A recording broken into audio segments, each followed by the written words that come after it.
माशने स्वयि स्थितं दयावधीर्वीरशुप्रसन्नवदनं सद्गुरुं तन्नमामि।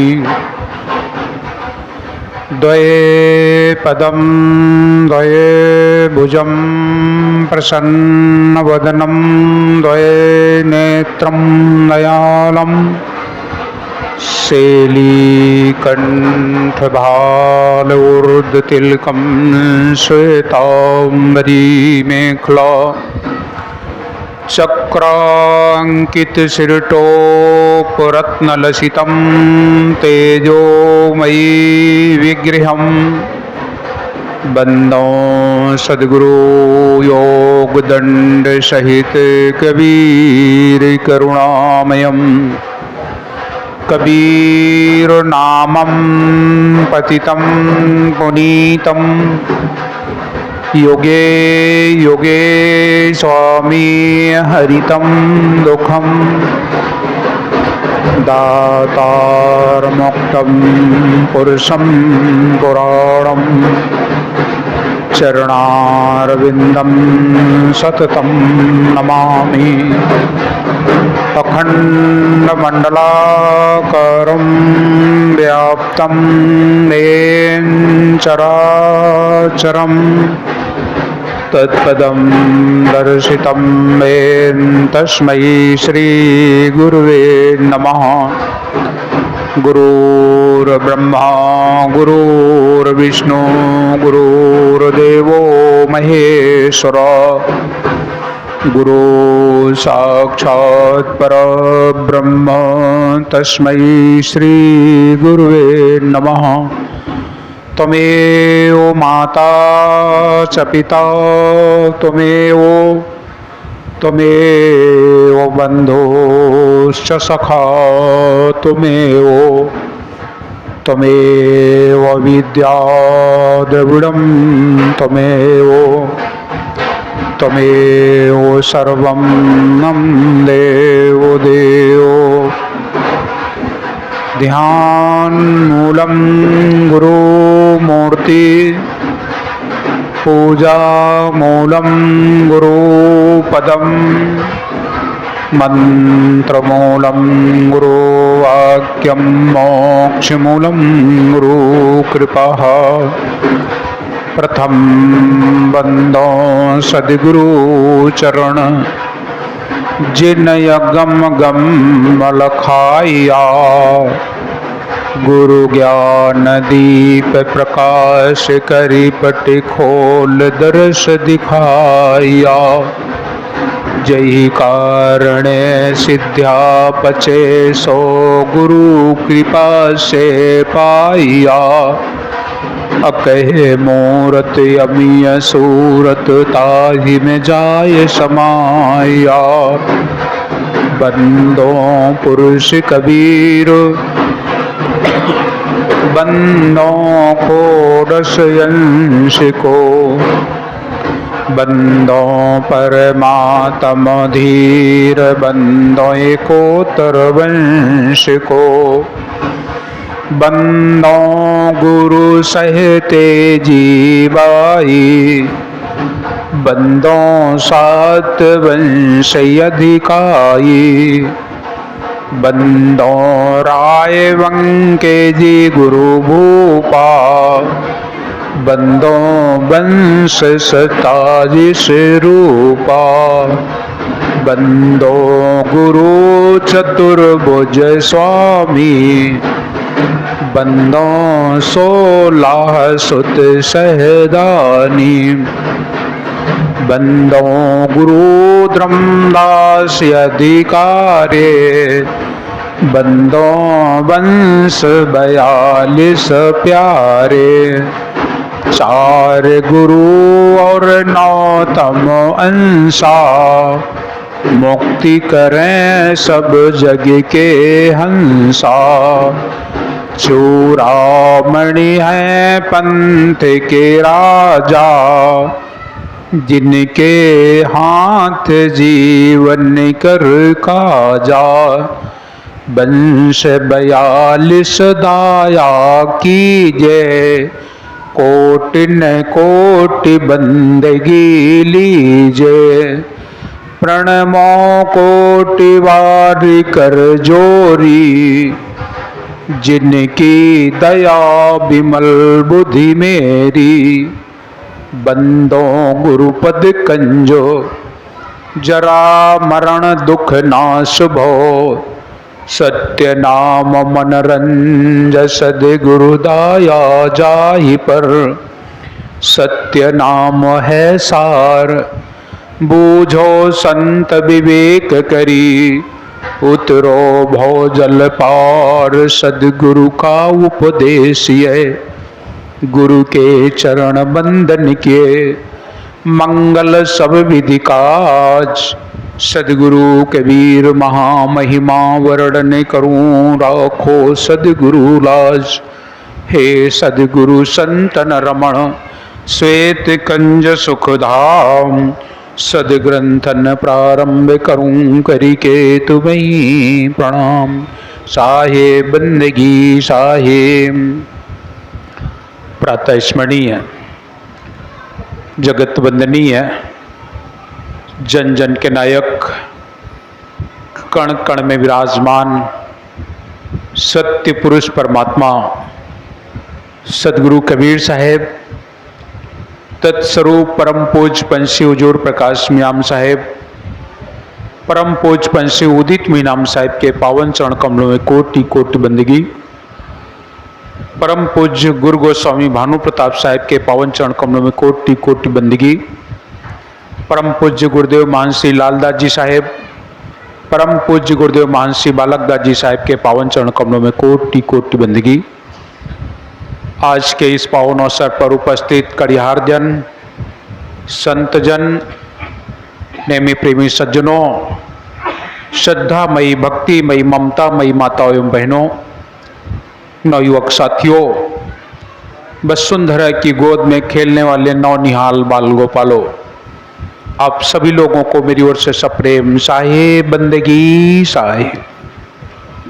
आज इस संत समागम समारोह का चौथा दिवस है। चौथे दिवस की इस पावन बेला में आप सब लोगों के दर्शन का लाभ प्राप्त हो रहा है। अभी आप लोग हमारे साहबजनों से साहब की अमृतवाणी श्रवण कर रहे थे। ये महान साहेब छत्तीसगढ़ से आए हैं और इनका जिला बालोद पड़ता है। हमारी इनकी मुलाकात सन 2004 में परम पूज्य पंछी हुजूर प्रकाश मीनाम साहब ने नवजागरण महोत्सव का कार्यक्रम हमें दिया था। 21 दिन तक लगातार सत्संग होता था।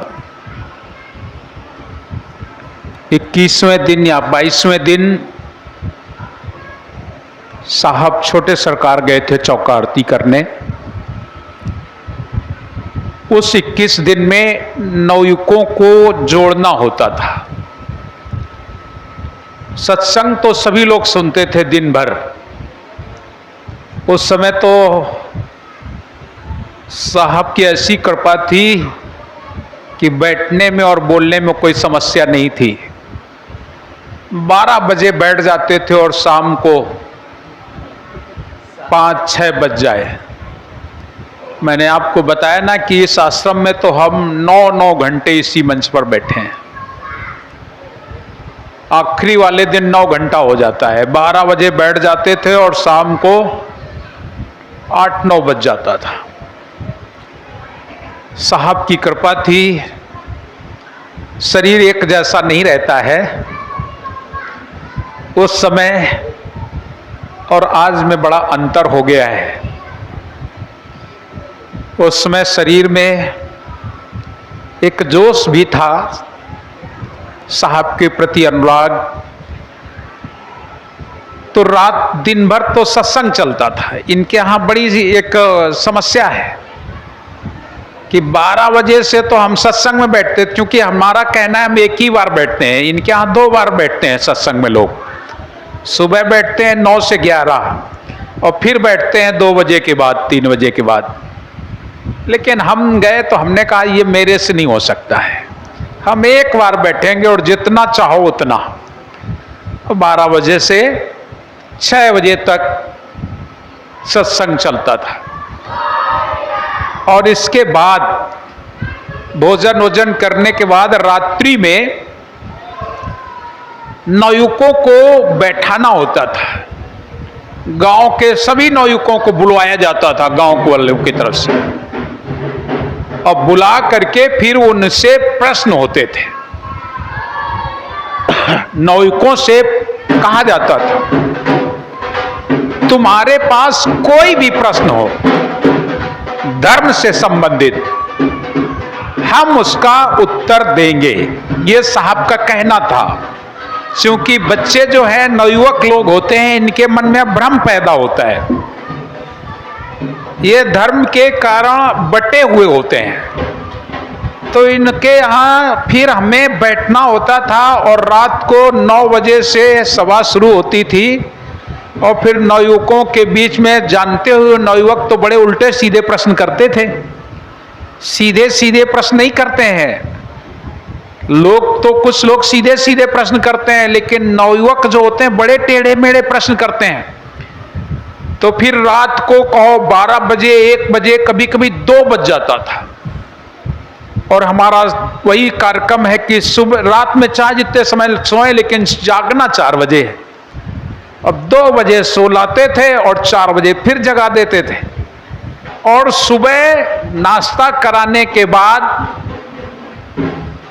नाश्ते के बाद फिर इनके यहाँ पधरावनी शुरू हो जाती थी। तो पता लगे एक टाइम में 10 घर में जाना है, तो 10 घर में पधरावनी। कहीं कहीं तो ऐसा होता था कि 10-10, 15-15 किलोमीटर दूर जाना पड़ता था। उस समय ये सब कुछ संभव था और जो हुआ सो हो गया।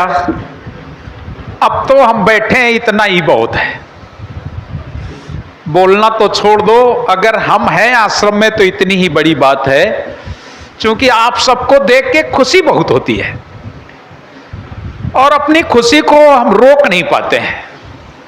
फिर ऐसा लगता है कि हम आपके साथ बैठे हैं, फिर मुझे थकान नहीं होती है। हंसा हंस मिले सुख होई, हंसन का एक देश है जहां जात ना कोई। यहां इसके अंदर हंसों के अलावा और कोई नहीं आता है। हम यहां चाहे 6 महीने रह जाएं, लेकिन कोई बाहरी व्यक्ति नहीं आएगा। जब आएगा तो कोई ना कोई भक्त, कोई ना कोई संत ही आएगा। ये ऐसा स्थान है, इसके अंदर नशा करने वाले तो जल्दी जल्दी प्रवेश करेंगे ही नहीं। क्योंकि साहब की महिमा है, हमारे पूज्य लालदास साहब की बहुत बड़ी महिमा है।